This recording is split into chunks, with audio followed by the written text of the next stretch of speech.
we mentioned it before, changes, transformations. I mean, we as societies have been undergoing massive transformations in recent years.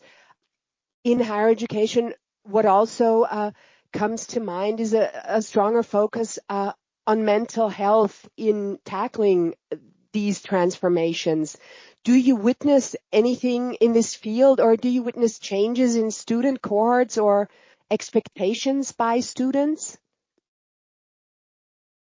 I think there is a lot more pressure, and you could specifically see that in law schools when the students go from being, the top in their class in the high school, and now they may be average in the university, and they start to fight with what we call the imposter syndrome. Do I belong here? Am I here by mistake? I mean, how do I perform as well as those, really top of the notch students, And that this creates a lot of pressure, which can either go inwards and lead to various mental health issues, loss of self-confidence, depression, or it can go outwards, which may be bullying or showing off or, creating worse environment for other students. And you see all that in those really competitive environments, and law school definitely is one of them. I would also say that the pandemic of COVID, which really made people more distant from each other, made things worse. And, from now on, we will be only meeting people who were basically isolated at home for a year and a half, maybe 2 years. And this definitely has clear impacts on mental health. And I think the third factor, which is also very important, is that we are no longer silent on mental health. So I would say that, in the past, this was not, I wouldn't say fancy. I would rather say it was discouraged to talk about that. That was your internal problem, and you should deal with this problem. If you need to seek help with professional, do it. But, it means you're not normal, right? And now I think the environment has changed in the sense that we accept that this is a part of our everyday lives, and it could happen to anyone.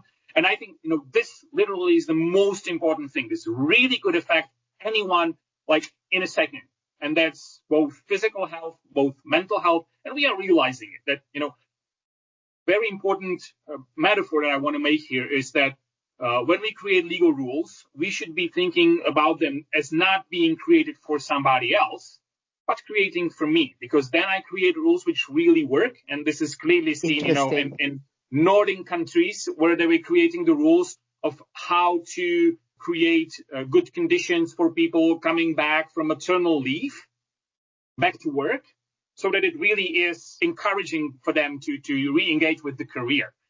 And I think it's remarkable how really the functioning rules were only created after everyone, so both the mother and the father, were required to go for maternal leave. And at that point, there's this bunch of old guys who were creating rules. They realized, these are the rules which we are actually creating for ourselves. So they must work. And only after that, it really made sense. And I think that in many situations, you see that also, when teachers create rules, they create them like we create them for students, and we don't create them as if they would work.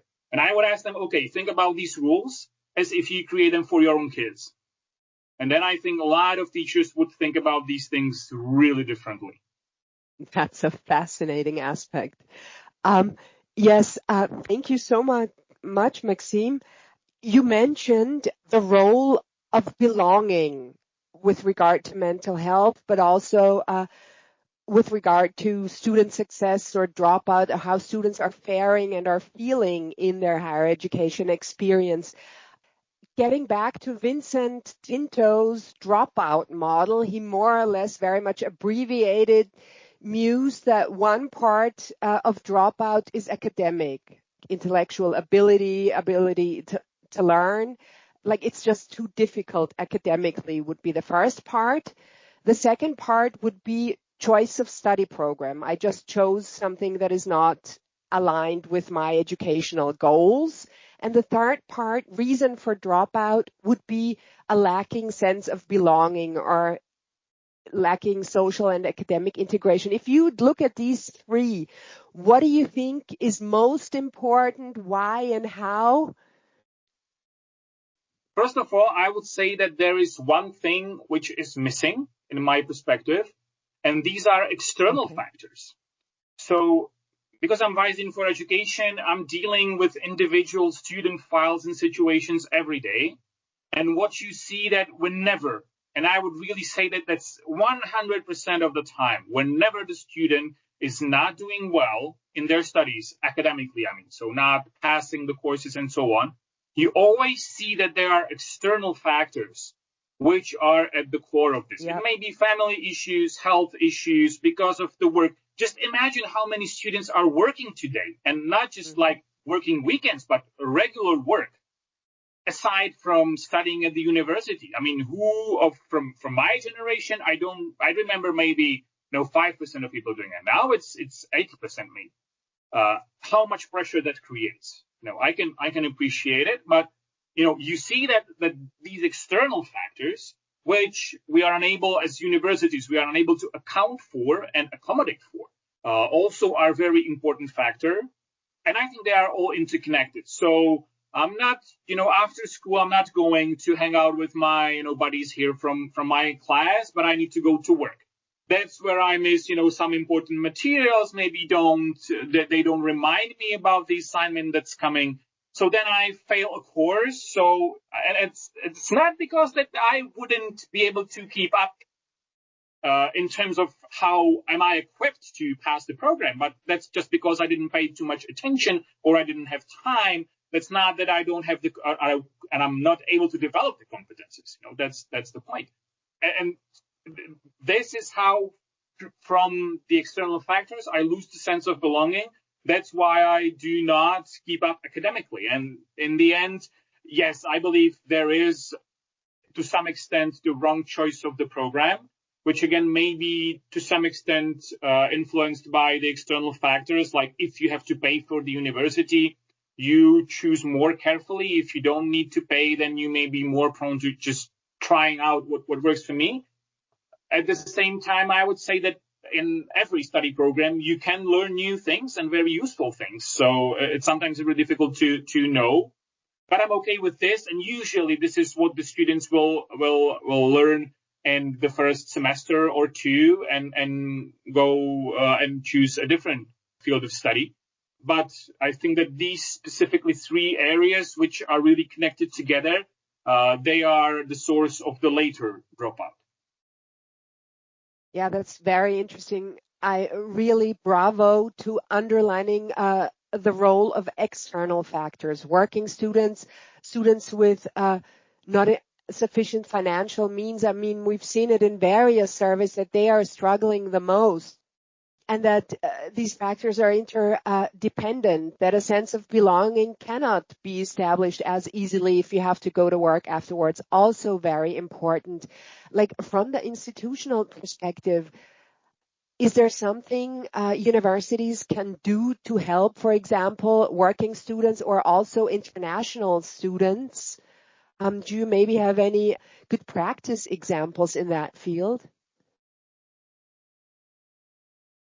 Yes, I think there are definitely some arrangements which can be made. I think that the most important word here would be flexibility, because most of the time the processes in higher education are set with certain pre-understanding of how the students learn and what they do and what we expect them to do and how it all works.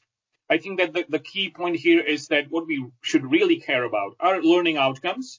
And then even if the student cannot come to classes but will submit what they need to submit and it's of sufficient quality, that's fine. So I think that, we should really allow the students to be more flexible. I would say that during the COVID, we have learned quite a lot about how the distance learning can work, both synchronous and asynchronous. And yeah, it's not good for certain things. And I think that it really makes a good cause for telling the students, for this class, you definitely have to come to the university because otherwise you're not able to develop that. But with those three other classes, yeah, you can watch this video, you can read this thing, you can, write this piece of paper. And if you show me that you really understand what you need to understand, that's fine with me and you don't need to come. So I think that distinguishing these things, it's really important and creating that flexibility. And I think universities are doing that a lot. What I'm, for example, seeing is a lot more students having children during their university studies, which I think is great. because it shows that the universities have created these safety networks to help them. I also think that it's really important for the universities to have good structures for helping students with special needs. And again, structuring it and really establishing it as a norm that the academics have to respect these special needs and to be welcoming for that. And definitely the same goes for international exchange students, both outgoing, because you need to create a safe space in terms of exams and courses so that they can go out, but also for incoming students, because even for them it's a huge change. So again, respecting that they come from different environments, and you may need to explain certain things again or more in depth, or explain the context. That's I think very relevant. So the universities are doing that. And just one thing that struck me as you were speaking about how difficult it is for students, I do remember cases of students who started really strong in their studies. They were very active, engaging a lot of extracurricular activities, doing great on exams, but at an expense. And that expense was they didn't get too much sleep, they were too tired, they were not paying attention what is going on for them. And at a certain point, it came to their body saying, stop, you cannot be doing this anymore. I mean, you are overstraining yourself. And then it was very difficult for them to come back, because they were used for that very active style of studying and doing all that stuff. And suddenly they couldn't. And they couldn't really for physical reasons that they were ill, they need to take time off. And I think that, again, this is something we might see. And the most important thing is the connection. The students didn't get ill because of some, unknown external factor, but it really is the outcome of doing too much. And I think that this is something that we should be careful in any type of environment. I think that's a very important point in a podcast on student engagement, not to have this super student who does academics and then 7 extracurricular activities and it's all easy. Students say it's time consuming to do extracurriculars. And so also to be careful not to over engage is also a very important point. Let me just say that I was creating a CV and Europass asked me for my motto. So as a motto, I stated, less is more. Yes. And I think that works everywhere. Less is more. If you just do one thing in a day, but you do it really properly, that's much more worth it than do 10 things and do them poorly. I also wanted to get back to the work environment aspect of things. I'm a firm believer, or I'm actually convinced that you do a thing well if you like the environment it unfolds in, if you like to go to work, if you at the university level have made friends, feel part of a community. It's just a good thing. And I do believe that belonging, enjoying what you do is very much affecting how well you end up doing it. What's your take on this? Because this whole staff well-being and even companies trying to make sure that everybody feels okay. Yeah, I think that from the company perspective, this is quite difficult, because I have my own experience with people who, how to say that, they're not happy in the environment that they are in, which leads to them not communicating well with the others. And then if the communication is not working, that makes them feel even worse. So they communicate even worse, and it's a spiral, So I think that the overarching factor is the quality of communication. And I think this is something that is not educated too well in the education system that we have. Although it is really important. Like if you think about the rates of mobbing in elementary school or high school, it's, ridiculous.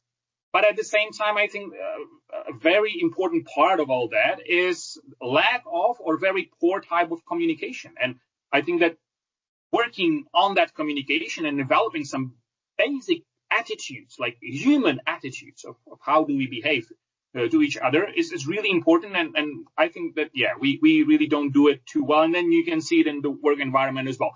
As on the other hand, if you have good people that you like to be with, and I think there's one important thing, and that is you don't just do work, but you also pay attention to speaking about the context of what you do, and sharing and building that community. Like you know that you can really trust the other person. I think this is really important. So you just don't do things because somebody asks you to do these things, but you know that these things are important in that sense, and that if you do them properly, then what other people do will also help you, but also what you do will help them, so that you can work more efficiently. And I think that realizing that really is very important.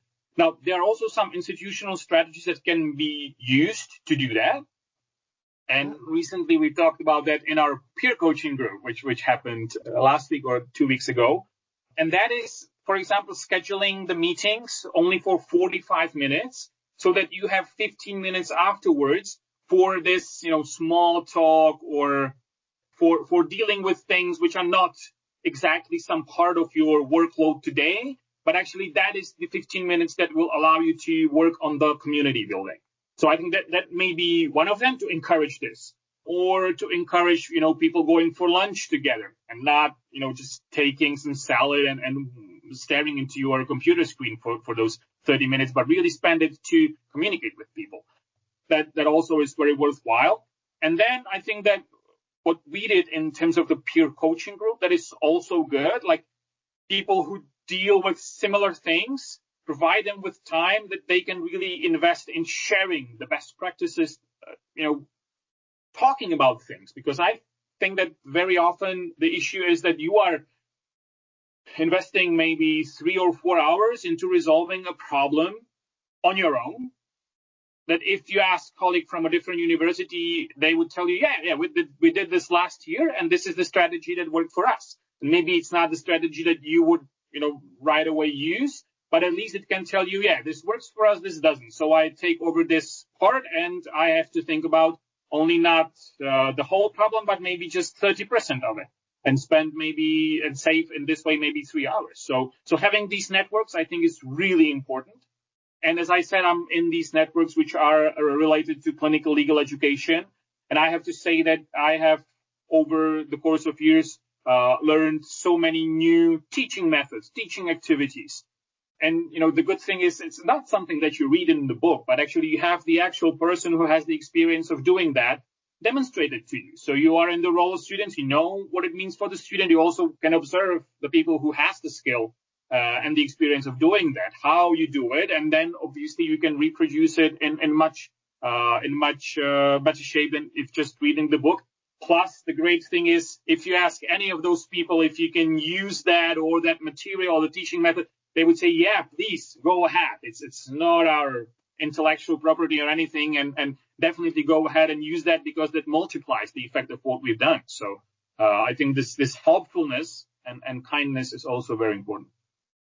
And yeah, it's fun. It's much more fun than if you'd sit alone, to exchange the role of peers, of sharing opinions, also sharing difficult situations, finding solutions together. This is it's building people up. I mean, I can say that for this peer coaching group. I think I've said it before, everyone should have at least one peer coaching group.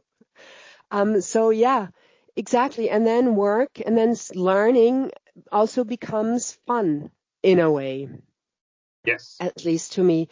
Well, on this note, Maxim, thank you so much for being here. We've covered a lot of ground on student engagement. Is there anything you would like to add? I think that if we speak about student engagement, I always tend to think about that it's great to connect it with the third role of the university, and with, enhancing and promoting the core values of the university. And most universities would just, put it on the website and to say that, we are doing things. But then, finding those activities and people who are actually making this happen, it might be really difficult. At the same time, I think that this is exactly the kind of motivation that for many teachers and students can be the reason why they do something extra, because they see the result, they see the outcome. And, every university exists within a community. So at the point where you also start to communicate with the community, to improve the community, what we lawyers very much like to say that we do is empower the community. So that, I think, is what is worthwhile. And for many people, actually, this is the reason why they enjoy being in higher education so much. Thank you so much, Maxim. I hope our listeners also got a lot of inspiration and a feeling of support from us too here. We're all in this together. On this note, thank you, Maxim, again, and see you next time in our peer coaching group. Thank you, Elke. I'm looking forward to it.